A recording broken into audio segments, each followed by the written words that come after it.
I am in the book of 1 Corinthians in my daily Bible reading. In chapter 9, Paul talks about all he is willing to do to win others over to Jesus. This comes right after the chapter where he urges believers not to let their freedom become a stumbling block. Whether you eat the meat or refrain from it, the point is love. We're called to lay down our freedoms for the sake of our brothers and sisters in Christ. In chapter 9, Paul shows us how he does exactly that. He had the right to live off the gospel.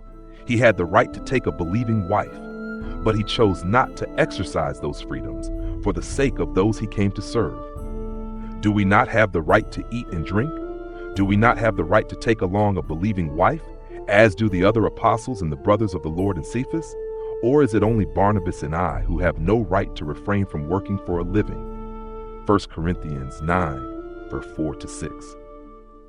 After laying out a strong case for his rights, Paul says this, "For though I am free from all, I have made myself a servant to all, that I might win more of them." 1 Corinthians 9:19. This is what it looks like to live for others, asking not what you are free to do, but what you can do for the good of someone else. Paul spells it out.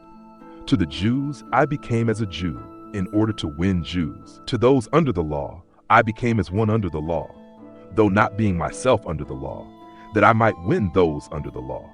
To those outside the law, I became as one outside the law, not being outside the law of God, but under the law of Christ, that I might win those outside the law.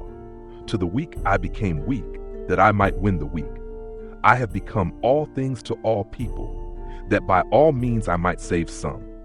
I do it all for the sake of the gospel, that I may share with them in its blessings. 1 Corinthians 9:20-23. I do it all for the sake of the gospel. Can we say the same? Are we willing to lay down our freedoms in Christ to reach someone else? Or do we cling to our rights no matter how it affects those around us?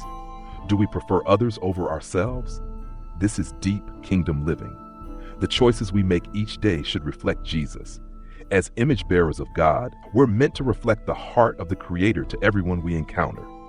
Then Paul gives us a sports metaphor to make it plain. Do you not know that in a race all the runners run, but only one receives the prize? So run that you may obtain it. Every athlete exercises self-control in all things. They do it to receive a perishable wreath, but we an imperishable. 1 Corinthians 9:4-25.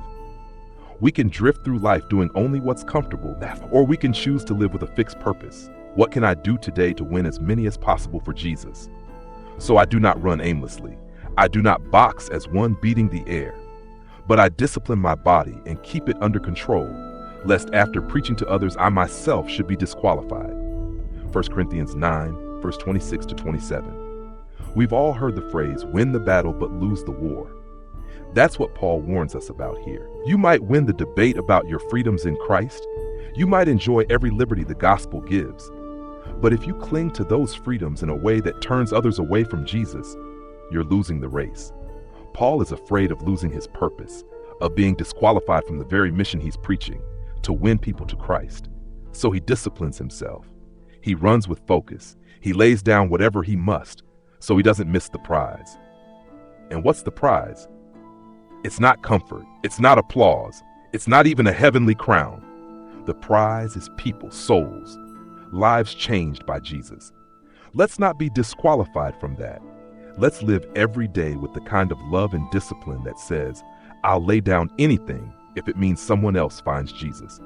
What's one area where God might be inviting you to lay something down for the sake of someone else? Share your thoughts in the comments so we can grow together.